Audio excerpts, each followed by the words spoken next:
Hi, welcome to Bookmark. I'm your host, Don Noble. My guest today is historian John Giggie, author of Bloody Tuesday. Professor Giggie's book examines in detail the civil rights violence of June 9, 1964, and takes a long, careful look at the race relations in Tuscaloosa before and after that event. I spoke with John Giggie in Studio 1A in the Digital Media Center on the campus of the University of Alabama.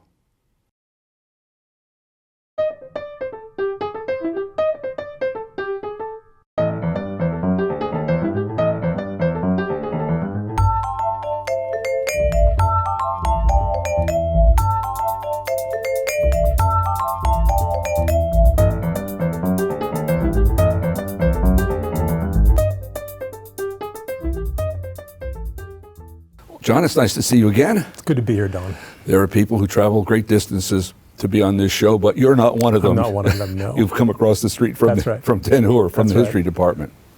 But this is your first time on Bookmark. It is. I'll bet it's not the last, but it is your first. So for our viewers, tell us a little bit about yourself. What I know is you're from part of Boston. Yes. That's what I know. I'm a long way from where I was born. I was born in Somerville, Massachusetts, and grew up there until my parents moved to Belmont, which is a small suburb next to Cambridge and Watertown. Went to school in Western Massachusetts and then spent 4 years running homeless shelters in Washington, D.C. and Austin, Texas. Then at that point, I was on a fork in the road. I was either going to go into the ministry or go to a PhD program in Southern history. I was fascinated by stories of race and justice by that point. I chose the second path. And then after finishing my doctorate, took a job at the University of Texas, San Antonio, always hoping to move to a southern city or a southern town that had a large university with a doctoral program. That eventually led me to Alabama 17 years ago. It's been that long. Mm-hmm. Oh boy, time does zip by. All right, I have a question that's kind of a generalized question. It's not particularly about this book. Your previous book was about the Mississippi Delta. Mm-hmm. And this book is obviously about the center of Alabama, and you are from Massachusetts. Yes. I'm not a Southerner either, but I've spent my entire adult life studying and talking about Southern history and literature. Mm-hmm. Without saying at the moment what my original hook was, what are there any advantages to not being a native son? Are there any disadvantages? How back when you were thinking about your career, how did the South appear to you? I've long been a fan of Southern fiction. Yeah. So in that regard, it always been an object of sort of imagination and interest in writing. But I always knew in graduate school that I wanted to come to the South and spend several years researching the lives of Southerners after the Civil War. And that led me to my first book on sort of the emergence of black religious life after the Civil War in the Mississippi Delta. And there were planted seeds for this present book, which is, how is it we move from the late 19th century to the Civil Rights Movement?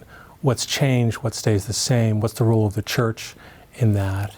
And how do stories of determination and grit, how do they persist, or how do they evolve over time? So it's been a steady fascination with the South since I was young, and I've been blessed to be able to move here 20-some years ago now. Yeah. Well, my original impulses when I was still in Albany, New York, Mississippi, Alabama, Georgia, looked to me like Azerbaijan or Papua New Guinea, and it was an otherness that fascinated me. Yeah. And that doesn't seem to exactly be your route. No, maybe the difference is that I married someone from Mississippi. So the entry was through the back door. She introduced me to literature and Mississippi culture in a way that I might not have experienced being in grad school. But also I was very interested in religious history. And certainly the Delta and parts of the deep, deep South have long been engines of religious creativity, whether it be song or music or sermonic hymns. So it's always a place of enormous creativity that drew me here. Right.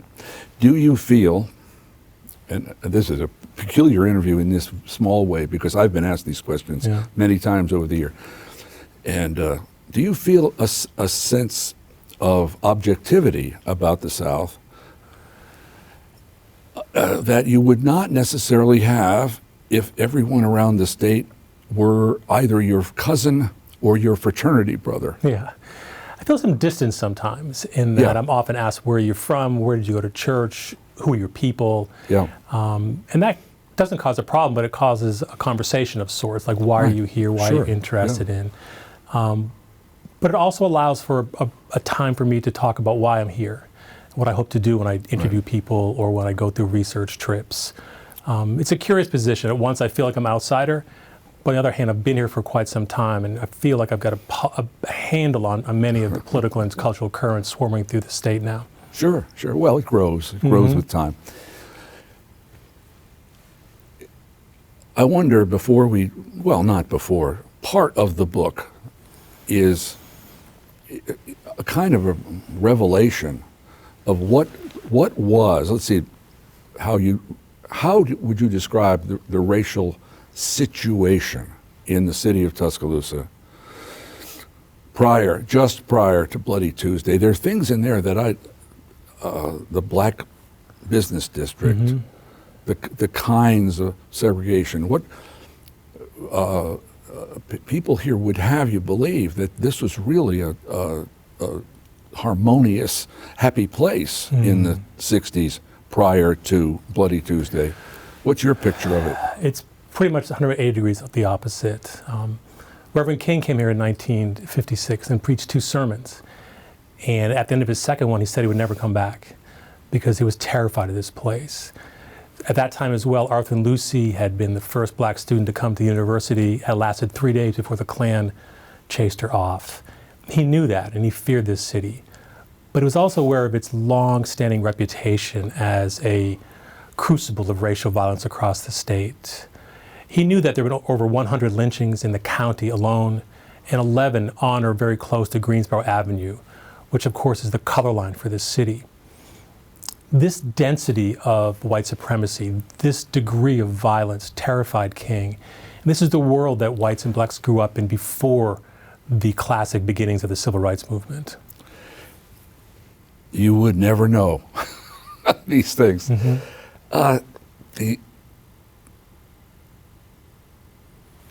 The precipitating, the catalyst for Bloody Tuesday itself, this is not terribly complicated, but Tuscaloosa County needed a new courthouse. Now, obviously, all these other conditions prevail. That's right. But there's to be a new courthouse. And the new courthouse, and this, I want your words for this. There had been a private understanding about the integration or segregation inside the new courthouse. Tell me about that. Was there really a secret agreement? Yeah, so in April of 1964, the new courthouse gets unveiled. A year before, as the city and the county and the state was preparing to integrate the University of Alabama, city and county leaders met with black ministers in particular, and they asked them not to protest or not to get involved in any kind of effort to support, at that point, which would have been the integration of UA with Vivian Malone and James Hood. Black leaders, particularly a man named Reverend Hertzfeld, secured an agreement that the new courthouse would then be integrated and fully accessible for blacks and whites on equal basis. April of 1964, the courthouse opens, Storrs Wallace comes to town and proclaims this as a shrine of white supremacy, a place where no black man would receive the same rights and justice as a white man. This went against, of course, the unstated pact that had been sealed a year earlier, infuriated black leaders and led to an immediate onslaught of protests near and around the courthouse. Quite literally, I mean, is this the case that when the courthouse doors opened and people got inside and walked around for the first time, they saw black and white bathrooms, black and white water fountains, black and white windows, teller windows, and they had not expected to see any of that?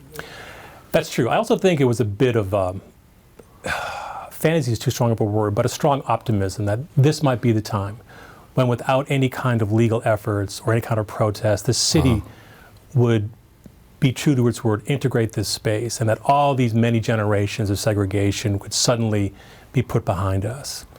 It was really a fool's dream in the end, because the city and the county and the governor simply maintain what had always been in place since the Civil War, which was a very thick and violent line between blacks and whites. But there had been an agreement. There had been an agreement. Yeah, nothing in writing, but every person who was part of the civil rights movement talks about this, that can you believe that the governor came here and completely overturned what we had been promised? Oh, and is that true? Yes.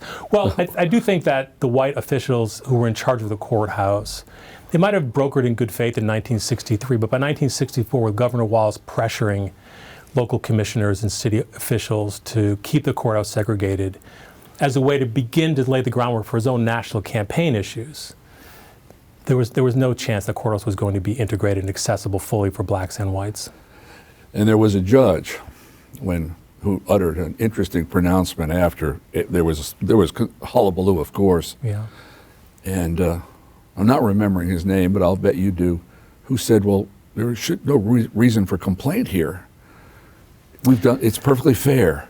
Yeah, the probate judge was simply hiding behind the law at that point. He said, well, blacks and whites have separate but equal facilities. The other piece of this that I think can't be underestimated is the role of the Klan during this time period.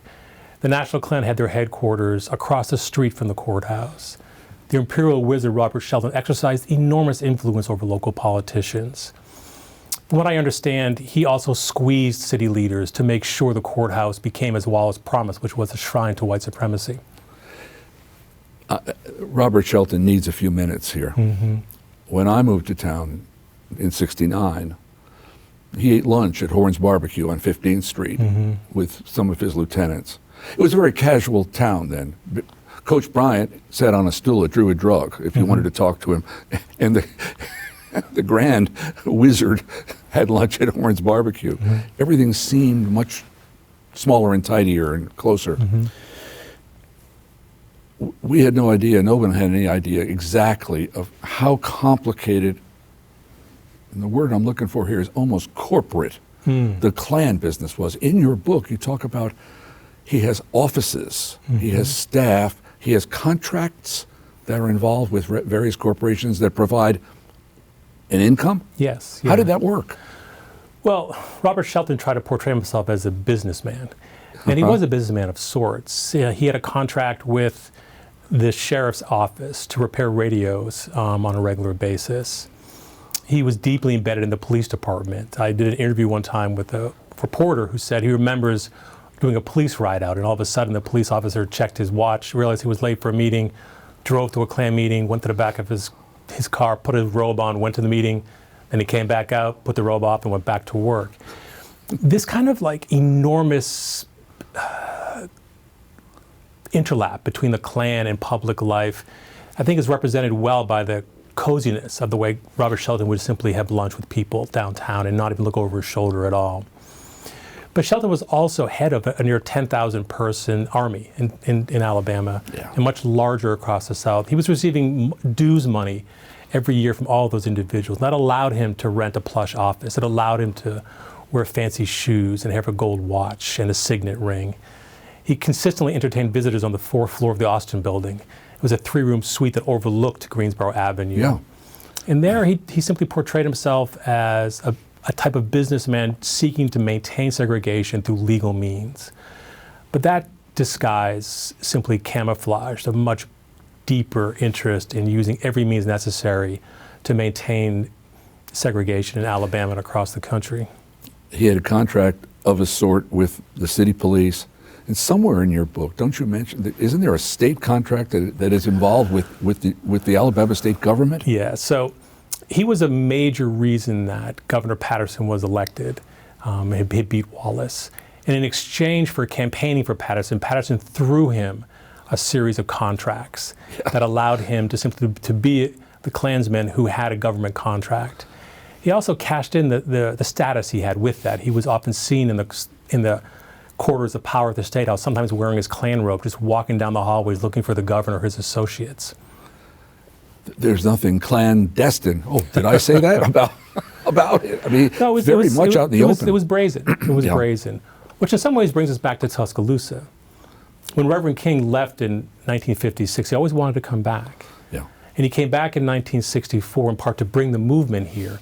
And part of the reason he knew was he needed to take on the Klan on its home territory. If Tuscaloosa was the center for the Klan, and it was, to beat them, to integrate this city, to beat the Klan on its own home turf, would carry enormous significance for the movement as a whole. There are various forces at work.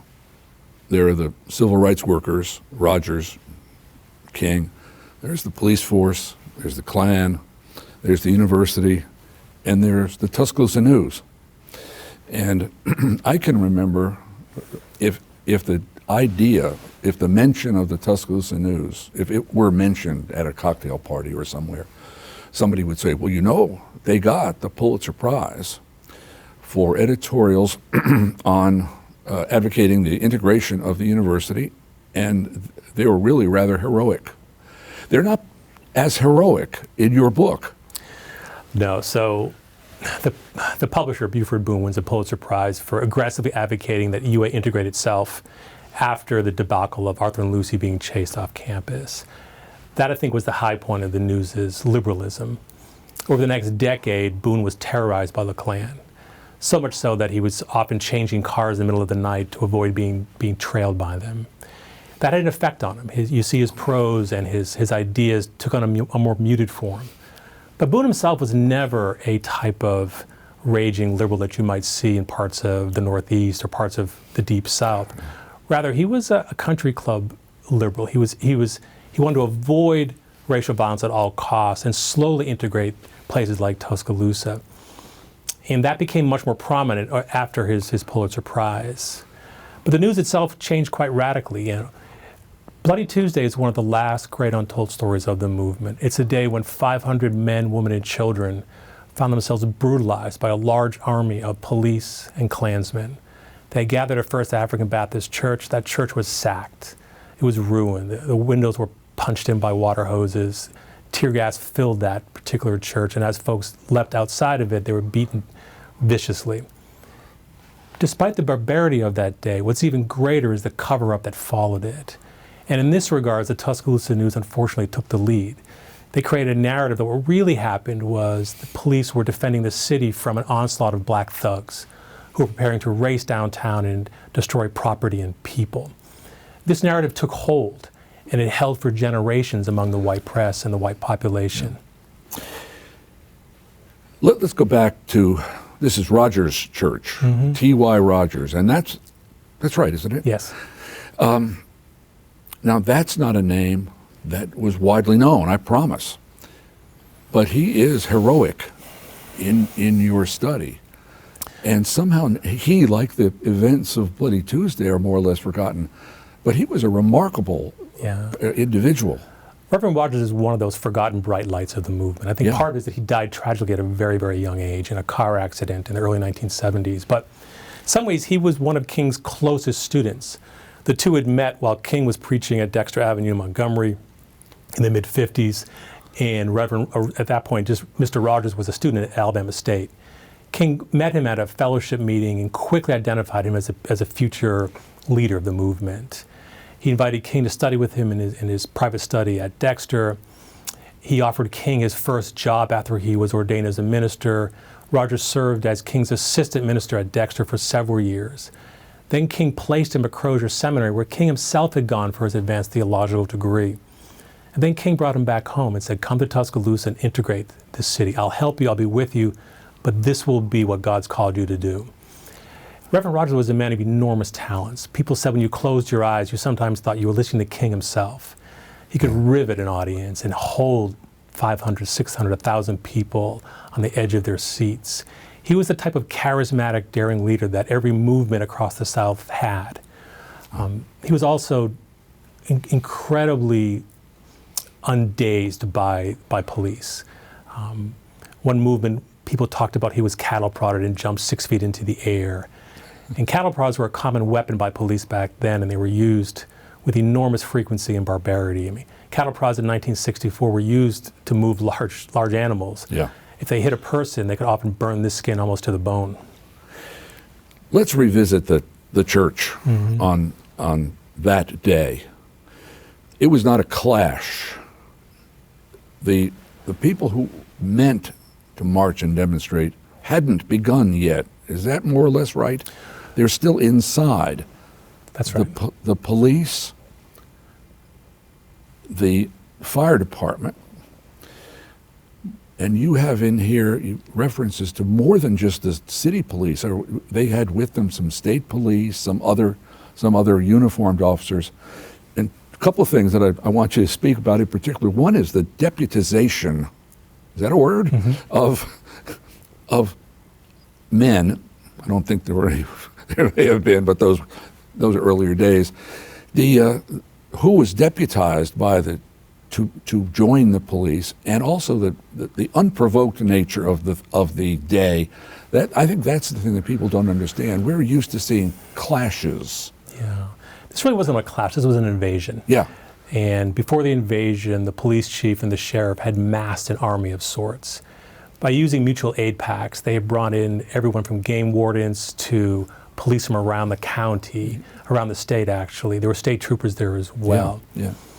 But they also wanted more. So they had Klansmen in reserve, but they also deputized white citizens. Just angry white men that wanted a badge and wanted to be part of... Some of those men would have been Klansmen. Most likely, yeah. Yeah. Many of the black people in the church that I spoke to recognized, the men who had been deputized and spoke about them at length.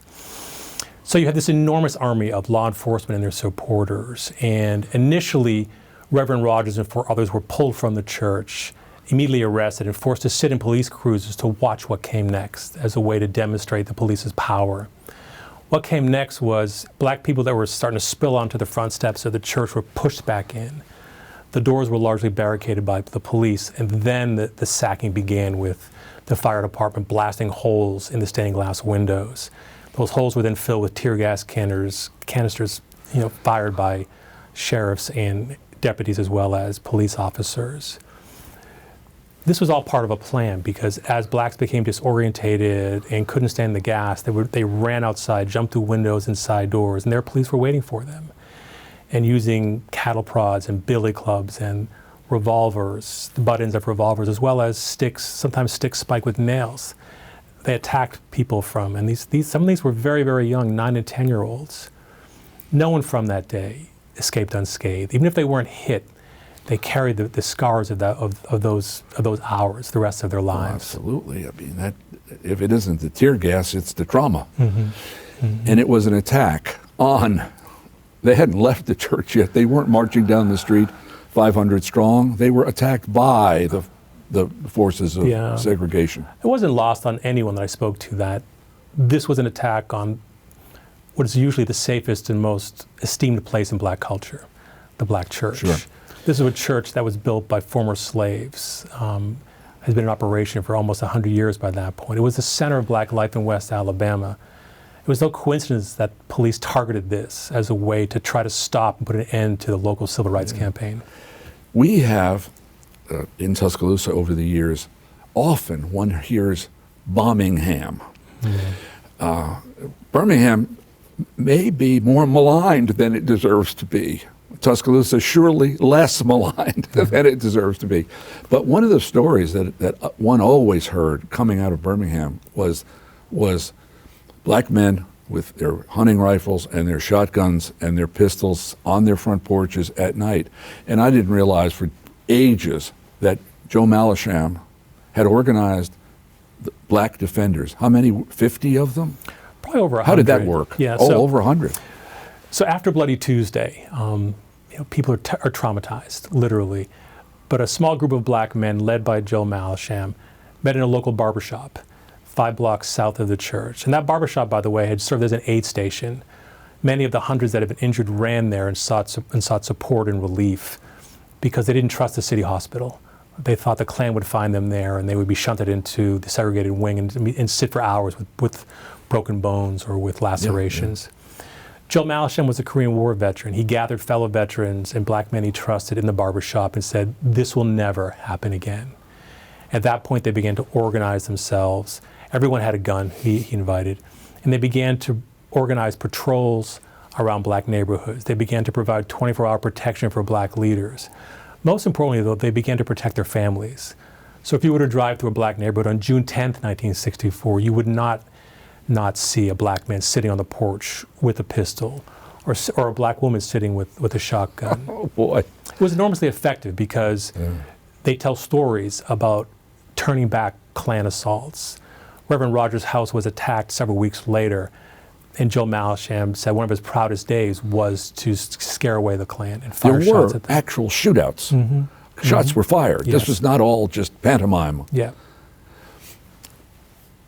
There's I have been undecided about whether to ask this particular question. It's not devastating in any way, but at the very end of your book, there is a conversation with a white man. It says, in 50 years, he says, we'll get it all back, or something to that effect, suggesting that segregationists would roll back the progress that had been made.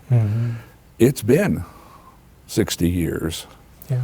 And I think you hint at the very last few pages of your book that there's been some backsliding, there's been some losses in this world. Yeah, the quote you're referring to was a white man getting a shave and a haircut from Reverend Linton, who was a leader of the movement. He was the owner of the barbershop that had cared for people when they had been assaulted on Bloody Tuesday, a barbershop where Joe Malisham had organized the defenders. One of the last times I spoke to him, he told me about a story that wouldn't quit him, he said. It was of this white politician who, as he was paying Reverend Linton after the haircut and the shave, said, just give us 50 years and we're going to get it all back. For Linton, he didn't understand the curse the white man was predicting for Tuscaloosa, but nearly a half century later, he understood it more. As he looked around the West Side, he worried that the schools had again become predominantly black. He feared that investment was down on the West Side compared to other parts of the city. He was worried that no one had fully investigated what happened on Bloody Tuesday, but more than that, understood how much that day had hurt him, had burdened the people who were in the church, and it persisted as a legacy for generations. He really was worried that that day could simply be forgotten, and the other side of that would be a rollback or an attack on civil rights that had been won in 1964 and 1965. I think he saw storm clouds rising on the horizon, and that federal laws that had been put in place would suddenly perhaps become under attack, depending on the administration or the congressional and senatorial leadership. And it remains to be seen Yeah. exactly how much loss there will be. The whole story of the Bloody Tuesday and surrounding was might have been lost. It was lost, and you've brought it back, and now it will not be lost. and I think people owe you a great debt of gratitude for that, and thank you. You're welcome. It's really been, this will probably be the honor of my career, to have served as a memory keeper and someone who can just simply offer a vehicle for people's lives and their stories to be presented to the public. It's also a testimony to the book and to these people that their stories having an effect right now. City schools are looking to teach about Bloody Tuesday in their curriculum.